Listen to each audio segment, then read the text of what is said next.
Is Punk truly as easy and quote brain dead as everyone is making it out to be? Or maybe we're just massive fans of Arcane and we can't wait for season 2, so we need to play some Jinx? Let's go ahead and jump into this edition of TFT Academy and see what makes this comp go boom. So let's start off with why play Punk Jinx in the first place. Reason number one, I think it's a very simple and effective tempo composition for you to learn. The composition is honest and is down to the basics of TFT, which is spend your gold to make a strong board and just put the right items on the right champions and curve out to a nice top 4. If you played card games, I think I liken it to things like Red Deck in Magic the Gathering or Face Hunter in Hearthstone. If you are a fan of fighting games, for example, it's like playing Mario or Ryu in Street Fighter. Just very straightforward, cookie cutter, basic concepts for you to learn that are iconic. I think Jinx and Punk is the same way. You roll a lot, you 3-star a lot, and you're pretty impactful. The other thing too is that you're also pressuring the lobby because you're 2-starring pretty early and you should be winning most of your fights. And this ends up punishing a lot of people who are trying to play like mediocre boards and still trying to force a win streak. You often can beat them anyways.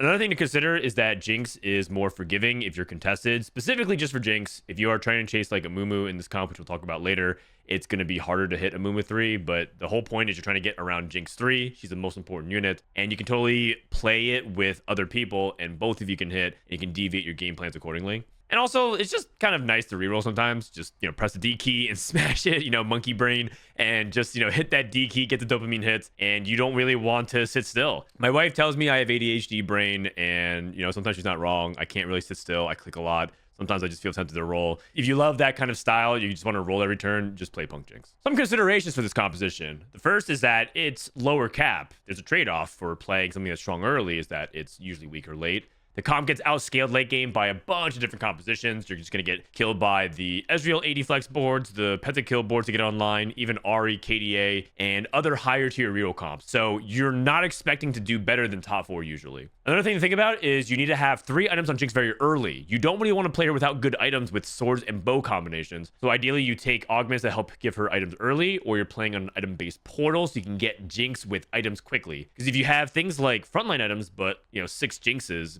Jinx is still not going to surprisingly do that much damage, especially going to stage 3, if you don't get items on her early. Another thing to consider is that you don't need to actually 3-star every single Punk. A lot of people feel obligated to hold on to every single Vi and every single Twitch and Pantheon that they hit. And while it's nice to 3-star everything, trust me, you do want to in a ideal scenario. In some situations, you want to just go for Jinx 3 and then start pushing levels and then maybe collect other things like maybe a Pantheon 3 in the process. The priority is Jinx 3 as the most important and then Pantheon, Twitch, then Vi. Jinx has really bad matchups versus backline damage stuff. So Akali, which dashes the backline, or Karthus, which hits the backline, so on and so forth. Jinx really needs to fight front to back. Remember, it's a very honest composition. There's not really much shenanigans. It just tries to bulldoze through the front through raw power. You're going to be really vulnerable if you lose Jinx somehow to backline damage early. And also, the last thing is you need to win the early game. Because you're going to lose the late game, if you end up losing a lot in stage 2 and 3, you're probably going to bot 4 or get like a narrow 4th at best, because you're trying to bleed HP in the late game and take good losses while everyone else is struggling to get online. The core game plan is to slow roll every single turn, aka use your Punk roll every single turn. Slow roll in this case means that you want to econ up as much as you can, but you do want to try to use your Punk roll every turn, and you're going to try to do your best to min-max how much you're holding on your bench versus making gold interest. In the ideal world, you get to 50 as fast as you can and then use your rolls above 50. But in some slightly uncommon scenarios, you might even roll on early parts of stage 2 more than once, depending on your spot and how many pairs you're holding on your bench. And so there is some nuance to like how you're actually playing Punk. A lot of people just be like, oh, you're just pressing D, like it's just an easy comp.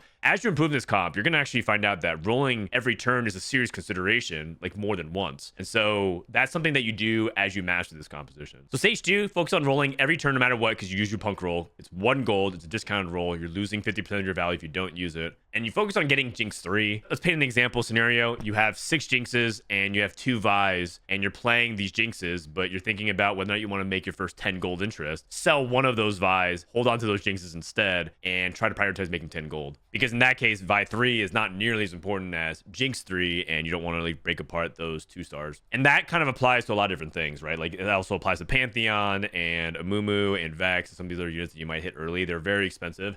sell them, focus on economy, and come back to them later. Focus on Jinx 3 in stage 2. Stage 3, you're going to ideally level to 6 at 3-2, but more commonly, you're probably going to level at 3-5. And this is because you're going to be rolling at levels 4 and 5 at the beginning half of stage 3 to get to the 3 stars. Usually you pump to 6 at 3-2 if you are high rolling. You like hit Jinx 3 and you have, no chance of Vi 3 whatsoever. You just go to level 6 because you have better odds for 2s and 3 costs. Stage 4, you're going to focus on leveling to 7 and adding Guardians to your composition to improve your front line. And stage 5 onwards, you're just going to try to minimize your losses. You don't think you're going to win every fight. Every fight you win is honestly a bonus, and you're just trying to get good positioning to try to get a couple of wins here and there. And every win is a massive dub because in the late stages of the game, especially towards the end of stage 5 and stage 6, every single round win is almost like a single placement. And the last note is you always chase 6 punk if you can. Get a spatula and a glove and you'll get 6 punk. Even at the cost of Last Whisper, which a lot of people prioritize on Jinx, just get that 6 punk and then you can make an even shroud later if you need. The ideal headliner, as we mentioned, is Punk Jinx, then Rapid Fire Jinx, then Punk Vi. Punk is the better trait in general because that lets you get to 6 punk if you get a single emblem, which is really good. If you have Rapid Fire Jinx, you need to have 2 punk emblems, which makes it more difficult. I will say Rapid Fire Jinx is better as an item holder for tempo lines. If you want to play Jinx into say a 80 flex line like Ezreal,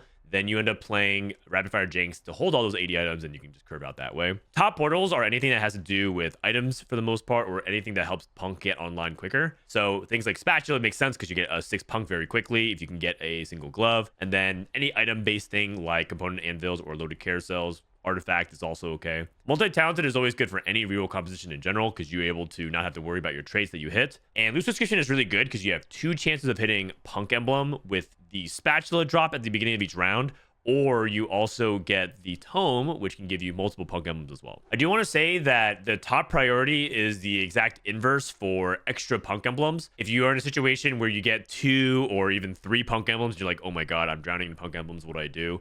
What's the order of unit that I cut? You cut Vi first, then Twitch, then Pantheon, in my opinion. And make sure you replace them accordingly for traits. So Vi is a Mosher, for example, that ties in with Yorick. And then Twitch is an Executioner that ties in with Vex. So if you do end up cutting these units, make sure you place them with appropriate ones, like Poppy, for example, who can hold the Puck emblem, and maybe Akali as the AD Executioner, or Samira. But if you have a situation where you have like 3-star Twitch and 2-star Pantheon, cut the Pantheon. Like, 3-star Twitch is a lot better. And Pantheon is just there to help you stall for frontline. I'd rather just replace Panther with another Guardian, give them the punk emblem, so on and so forth. The core units of this composition are the 4 punk units: Jinx, Pantheon, Twitch, and Vi. I put them in the priority of how you want to think about 3-starring. Most important is Jinx, then Pantheon, then Twitch, then Vi. And again, in ideal world, you 3-star all of them. The first unit to go out in 3-star that doesn't matter is Vi, and then Twitch and Pantheon. Priority number 2 is go for Amumu, Vex, and another Guardian. Amumu and Vex are really good additions at level 5 and 6. And then you try to tag on like whatever Guardian that makes sense for 4 Guardian, if you can. A lot of times you end up like mixing and matching things like a Kennen and a Taric alongside Pantheon early game. So your early game board might look like Jinx 2, Taric 2, Pantheon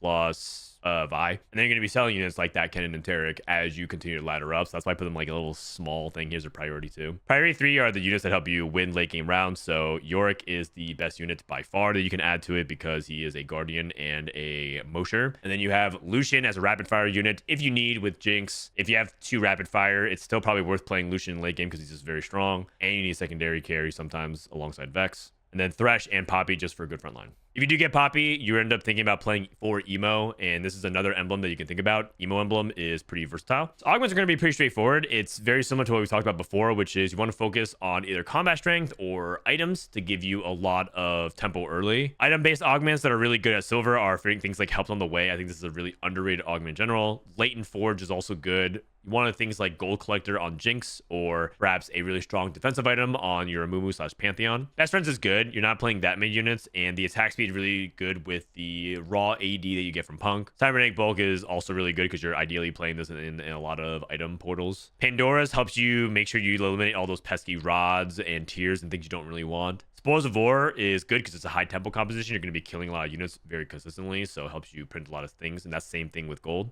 Buried Treasure is an item-based thing. Stationary Support is just broken in general. It's still like a very powerful augment regardless of what you get. Aegis is probably the best one, but you can use Locket really nicely because you get so much HP through Punk, so you get that resistance really nice. The best golds are extended play. This augment has gotten buffed multiple times and now is really, really consistent. There's actually a trick you can do with extended play where you put a Punk emblem onto a unit, then 2-star it, and then sell it, and you can rinse and repeat and get a bunch more gold as you continue to get this Punk value. It's a little bit APM intensive, kind of like on a roll, the augment, but if you're able to min-max it, it's very, very good. Twin Terror is good with Punk in general and a good alternative if you don't want to play Executioners. Heavy Hitters is very, very good as well.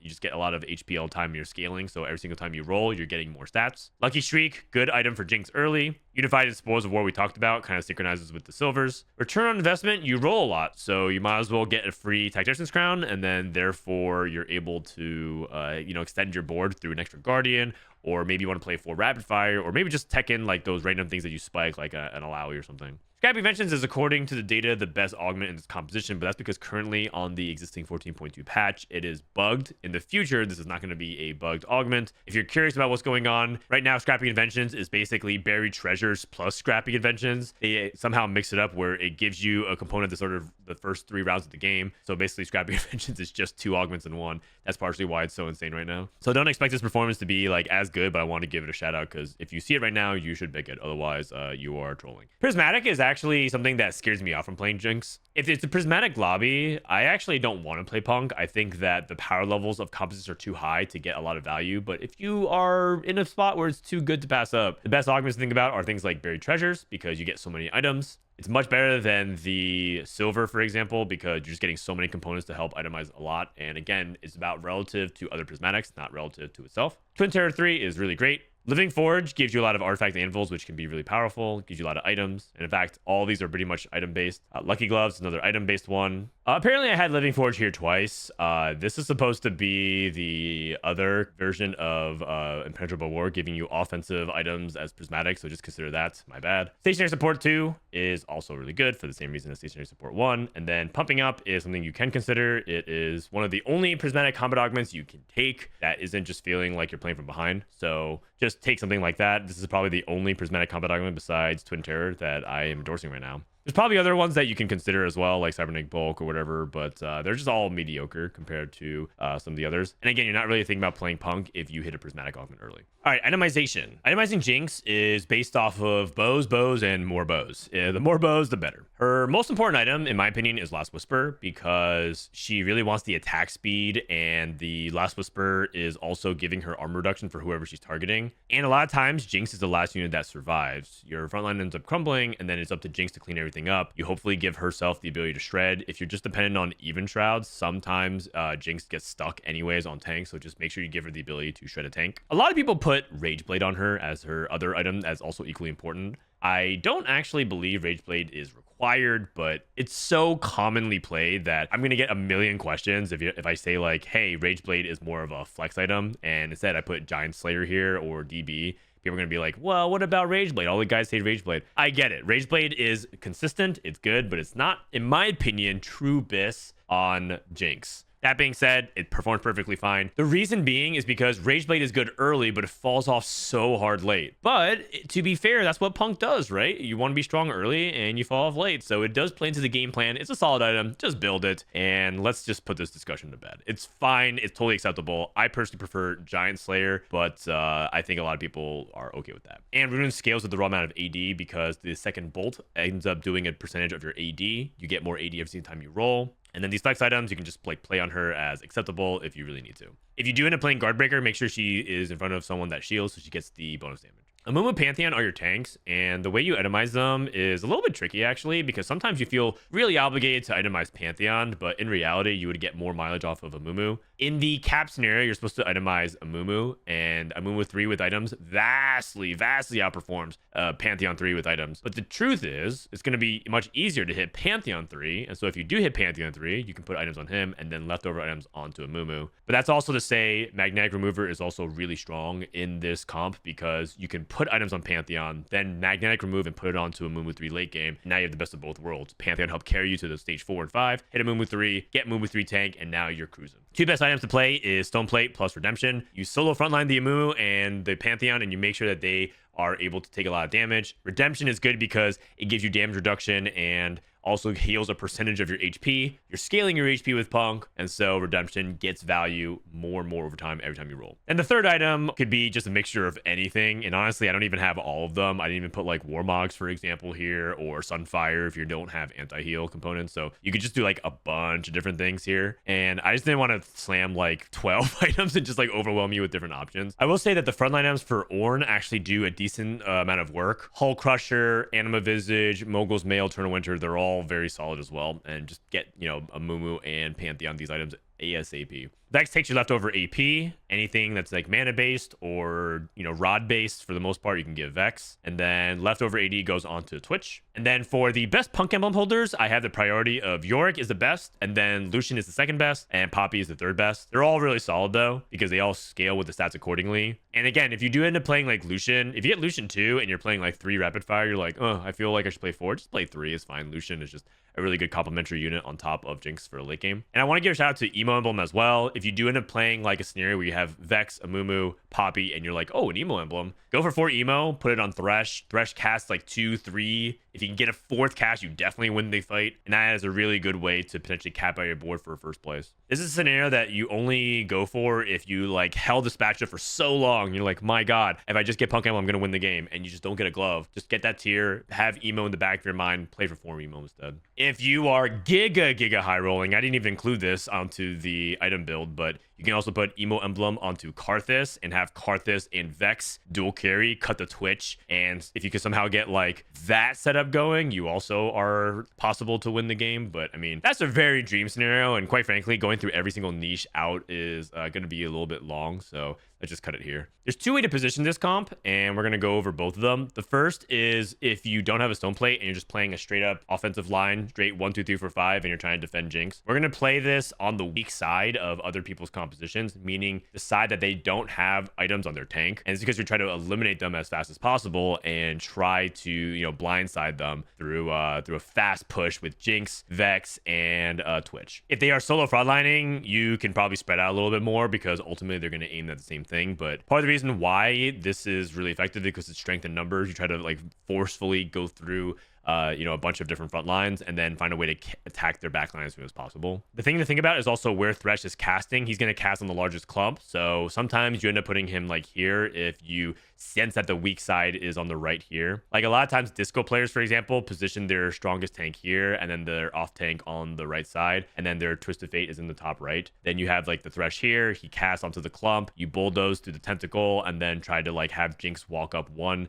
to maybe attack Twitch before he goes to the Blitzcrank, and then you end up killing the backline damage. It's really subtle things like that that can help swing fights in the late game. And remember, you're done rolling because every single turn with Punk in the late game, you're just kind of twiddling your thumbs after you're done rolling. Focus on positioning. Think about how ways you can get to the back line and win fights, because those crucial rounds will end up determining your placements. The other way you can think about positioning is to solo frontline. And so we're going to move everything back and you end up playing something a little bit more standard like this. This is like the default way you're going to be thinking about really often. If you end up clumping, it ends up making yourself really vulnerable to things like Ezreal, because things walk up to like around this Amumu area, and then look at this Ezreal ult, he's just gonna go woo and completely wipe you. And that also applies to things like, you know, Akali and Lux and other units that are like targeting in that way. The other thing to think about is when you solo frontline, it's really easy for your opponent to wrap onto you. What that usually means having like an opponent carry of some sort. Let's say it's an opposing Riven. If Riven's top right here and you have solo frontline and you're not careful and you do something like this, sometimes Riven ends up walking down here and then Vi goes like here to meet her, and then she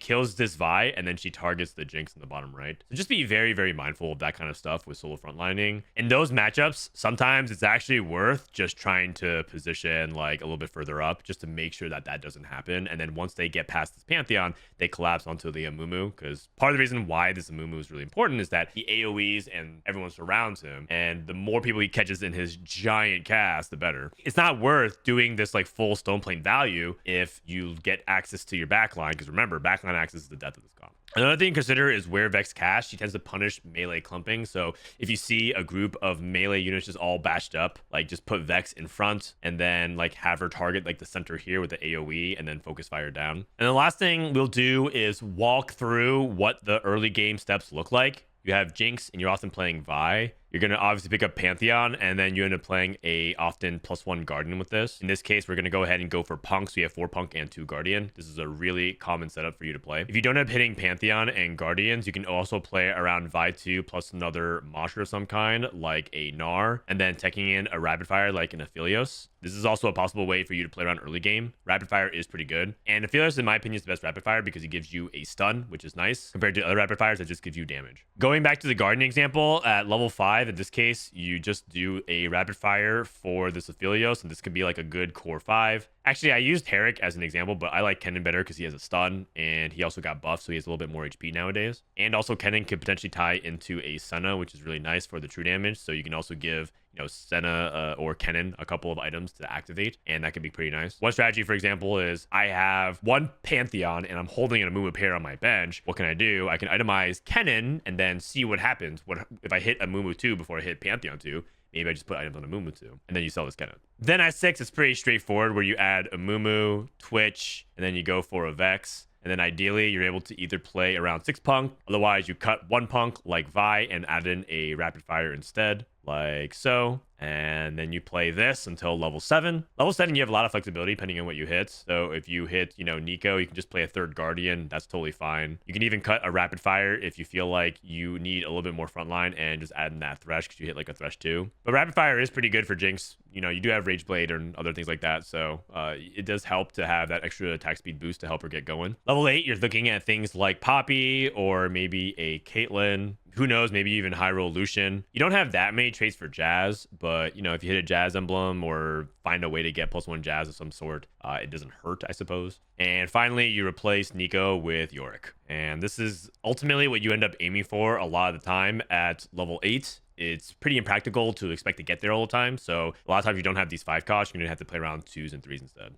For our game example, we're going to hop on board with PasDeBol. He is on Crabbrave, so it's already going to be a high cap portal, but Crabbrave also is like Scuttle Puddle, gives you a lot of resources, and hopefully can help you cap out really high. PasDeBol is one of the most accomplished French players in the entire scene. He has made it to the World Championship. He's won his own local Hex League. He has also won Super Brawl. So many accomplishments across the board. You can check out the link to his Twitch stream and his content in the description below. PasDeBol holds on to Jinx only and is going to be prioritizing making economy. He didn't really make a bunch of econ, but that's okay. Usually when you're playing things like Crabbrave and Scuttle Puddle, you want to try to make gold on stage 1 as many times as you can because that gold ends up snowballing a lot. Compound interest and all that jazz. Starts off with a sword, and that's the only item that he can think about Jinx, but we'll see what ends up happening with his early augments. Early augment choice, Bounty Hunters is not good. Combat Caster is not what we're looking for. And Unified Resistance, while we could think about taking it, it's just not very good early. And return on investments with so much gold available to us, and we're going to be trying to play things like Punk, really easy for us to grab onto and get that return on investment a lot earlier than usual because we have so much gold. Every single round, he's going to be thinking about rolling his Punk, and he's going to be loose streaking this early game and not throwing down any items. So he's going to be focused on going for probably a bow as his first item off carousel. Right away gets offered a Punk Vi, but as we mentioned, Punk Vi is not ideal, and if you do have to absolutely buy Punk Vi, you can go for it, but Punk Jinx is way better. The fact that he even skipped Punk Vi and doesn't even want to play it for this round also is because he is going on a loss streak. If he was trying to play for tempo, a lot of things what you can do, for example, is play Punk Vi to win early and then try to transition into a mid game where you sell that Punk Vi and then go for a Punk Jinx instead. That's a more intermediate to advanced tactic where you play temporarily a strong board and then at the end of stage 2 you sell that Vi to try and go for a headliner Jinx. But again, he's leaning into loss streak. Now we did talk about one thing, which is loss streak is inherently a little bit more risky. He buys a Twitch and a Vex, and those are good units, but they are expensive for his economy. So one thing to think about is if he wants to even make 30 gold here, and we're talking about like keeping things in the priority list, right? Ends up selling things like the Twitch and the Vex. Yes, they are important units, but in the end, he wants to hold on to the Jinx pair, 1 Vi and 1 Pantheon, and rather keep his core together as opposed to holding on to a more expensive unit like Twitch, which is not really crucial to his strategy, even though late game he's going to really want them. Now, the thing about loose streak here is we talked about how one thing to consider is you want to win early. PasDeBol is, wow, it gets a spat. Okay, so spat is going to be a Punk emblem immediately, and he's going to go ahead and prioritize that. Part of another good reason of why you don't want to slam things like Infinity Edge, don't use that glove too early if you can avoid it, because that ends up being your out. Rapid fire Jinx, which is not the Punk Jinx, and this is actually a situation where I think he's probably going to skip this Jinx as well, because he really wants the Punk Jinx now that he has the Emblem. The Emblem, if you have with rapid fire Jinx, means you only have 5 Punk, which is a lower cap of the board. And because you're playing on Crab Rave, everyone's going to have stronger than average boards because they are just going to have a lot more gold to spend on their units. I like using the team planner here, keeping his core together. He knows that he probably wants to use Poppy as his reliable item holder for the Punk Emblem. Now he needs to just lose this last round and get his economy going. I'm actually really curious to see how far he's able to go with Loose Streak, because Loose Streak Punk is not very consistent in my opinion, but he's a strong player and he's prioritizing gold early, and it kind of makes sense for a spot like this because you get so much gold early. So this is a rare scenario where you actually can play a Loose Streak Punk and see if you can pull up a good result. Rolls a little bit just to see if he can get 2-star Jinx, but at the same time it was above 50 anyways. One thing to think about is to make sure to roll to be strong enough to beat Krugs on a non-Crab Rave portal, because that could be pretty strong. Oh my goodness, we got a Tome. Tome is insane as well, but doesn't end up getting a lot of traits in. The thing about Tome of traits is it works off of the number of active traits on the left side, and so the active traits were only 6, so you only get 1 tailored. That means that he didn't have a high chance of getting Punk, so he got rapid fire and that's perfectly fine. Now he has Punk Jinx, and now he's off to the races. I like that he itemized Gnar as well as a temporary item holder, because he's just a meaty 2-cost unit to play. He rolled deeper because he wanted to hit Jinx 3. He's had 8 Jinxes and 8 Vi's, so a little bit of a brutal situation. I think Unified is really good here in this spot because he has so much HP to play for. Hits a Jinx 3, that's really, really nice, and now we can start getting Jinx items. Deathblade is probably the first thing I'm thinking about right now. He also considered Giant Slayer and keep the belt open for an Even Shroud, but I think I like Deathblade the most here. He's kind of going a little bit against what I recommended, which is to go for Jinx items early, but part of it is Crab Rave and part of it is the fact that he's also playing like a weak opener into Jinx. But that's okay, because TFT is a game where you learn the rules so you can break them, and he understands exactly like what he's trying to do in Spike at this given moment. Gnar is actually a really good inclusion as a 2-cost because he fits in nicely. He can hold a mixture of all the Punk items and tank items, and also he's just very reliable in stage 3, so I think that's a really good shout. I learned something from this. He's going for Rod here so he can go Rage Blade on Jinx. Okay, so not even prioritizing any kind of armor reduction right now. He really wants to go for a 3-item Jinx. That's totally fine. Looks like we rolled and we hit a Vex, and we're just going to play the rest of stage 3 with 2-item Jinx, and hopefully we're able to win 2 more so we can go onto a 4 streak. And this is the point where Punk should be winning. If he was losing stage 2 and stage 3, I would say that this game's about 4. But he's able to turn around the lose streak decisively, which is really important. Once you stop losing, you want to keep not losing. Okay, that sounds like really basic ESPN Sports Center analysis, but it's true. TFT is a game of momentum. You want to make sure that you can put the streaks together that are very clean, because if you end up losing in some capacity in this situation, it just completely sabotages your momentum. So basically, when you are feeling ready to spike, make sure you can spike hard. Make sure you maximize that turn where you snap your losing streak as decisively as possible. And that goes back to why he rolls so hard at the beginning of stage 3. He rolls a 20 as opposed to slow rolling above 50, because he knew he wanted to spike immediately because he took too much damage. Also, he had return on investment, so extra rolls helps him get that Tactician's Crown. He has Even Shroud as an armor reduction item if he really wants here, as well as a bunch of tank items. Can actually go for a 3rd item on Jinx, but nothing particularly stands out to me other than Guard Breaker, and I don't know if he wants to go for Guard Breaker here. He probably wants to go for defensive items as well, so he ends up slamming Redemption and the Steadfast Heart, and that's okay as well. So the smart thing about itemization is that he went through what he knew he needs first as a priority, which is Even Shroud. Even Shroud is armor reduction for the Jinx to get maximum value. And then once he got that, he worked backwards. Cybernetic Bulk and Teaming Up and Know Your Enemy, all kind of like okay. Ooh, Martyr's very nice because he has so much HP. Martyr scales off of the percentage of your HP of your team, so it actually works really nicely because Punk keeps continuing to scale. And now we hit the high roll Alawi on 7, so that is just nice to have because our front line is a little bit on the sus side. Vi 3 with no items, Pantheon 2 only. In fact, this is one of those scenarios where we wish we had a remover because we had 5 of these Amumu, so if we eventually hit Amumu 3, you essentially put those things onto Amumu 3. If he didn't have Gnar as the Punk emblem holder, I would probably give this Punk emblem Emblem to the Amumu. Just giving Amumu that HP to cast is really huge. Hits a Kiana. Don't think this Kiana can go in. He sells. Going up against a really dizzy Yone player. Didn't even finish putting his items on. And now he's just capitalizing and cruising to an easy top 4 right now. Looks like a lot of the pressure is being put onto all the opponents. He's streaking. He just has to make sure to win the next couple of rounds, go into stage 5 with much gold, get to level 8, and find a way to cap out with 6 Punk plus good units. And he should be in clear skies for a top 4. Based off his HP count, 5th is going to be the lowest that he places. And that's okay. That's exactly what Punk does. In the worst case scenario, you're preserving a lot of HP. You shouldn't really be going 7th, 8th with this comp. You should be going like 5th or 6th. The trade-off is you're very rarely going first unless you're in a scenario like this where you hit things like Punk Emblem and you're able to cap out really high. Rapid Fire is actually very clever onto the Vex because Rapid Fire is an attack speed item, and attack speed is another form of generating mana. And we talked about how mana AP items go onto Vex, so that ends up being really good. Also could have put Rapid Fire onto the Twitch, but Twitch 3 is out of the equation. And going back to what we said before, which is a priority list, we sold many Twitches on the way to get to this point, and Vex is going to be something that we use to cap our board with a really high power level. So we're probably just going to play around Vex a lot more than we are going to play around Twitch. Not to mention that the third 80 item we eventually get is going to go on to Jinx, and that is going to be the priority over Twitch. If we do end up putting a Rapid Fire on Twitch, we're going to be obligated to put more 80 items onto Twitch, which is a little bit conflicting with kind of the situation our items are in right now. We get a Thresh off the orb drop. We're looking for a Jinx item, and you know, this is a little bit of a punish for not having that. I think Morello makes the most sense here because we don't have anti-heal. Oh wow, he's went for a tier.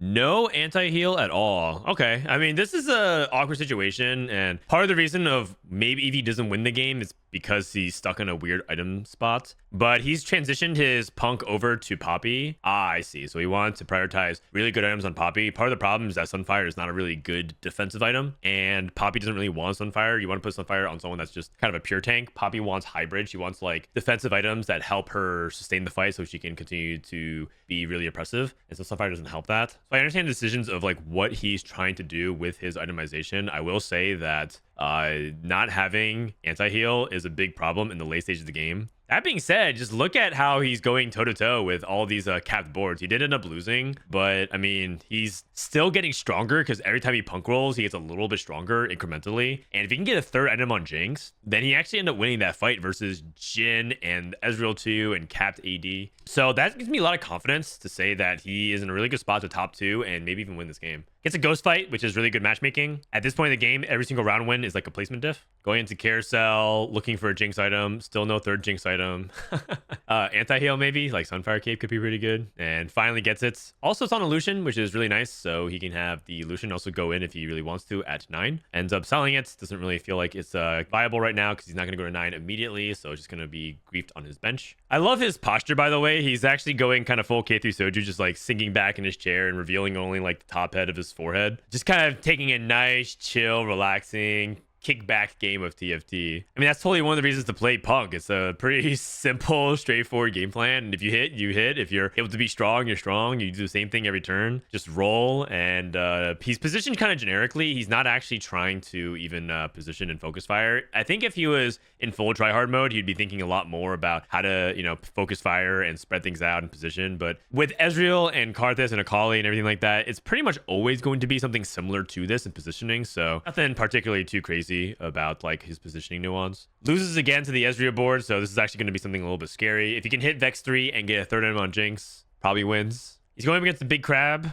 This should beat the big crab, right? I mean, if this doesn't, then all of a sudden I'm going to turn this VOD review into a YouTube short. Oh my god, he gets a duplicator. Oh, wait a second. Okay. That was actually surprisingly close. And then other people end up dying to the crab. Everyone lost to the crab except for him. What the heck? What's going on with EU crabs? My god. Third item on Jinx, it's got to be Infinity Edge. This is not the ideal item, but it's okay. And it's because Infinity Edge doesn't really interact with Jinx's ability the way you hope it does. Kind of unfortunate, actually, that it took so long to get to this point and ends up getting IE, which is not even one of the best items on Jinx, but it is what it is. But hey, 3 item Jinx finally, and lo and behold, we win. Now it's 1v1. It's a Poppy too, which is really big. He also has a good matchup into Akali with the Alawi. If you didn't have the Alawi can actually take advantage of backline really hard. So this is actually really nice. Turns what should be a weak losing matchup into what could be strong. Also, his opponent is stuck on like 2-item Karthus and, you know, kind of like a Mordekaiser 3. And that's just not going to be good enough because Mordekaiser versus Jinx is actually something that Jinx wants to have because it's a scaling matchup.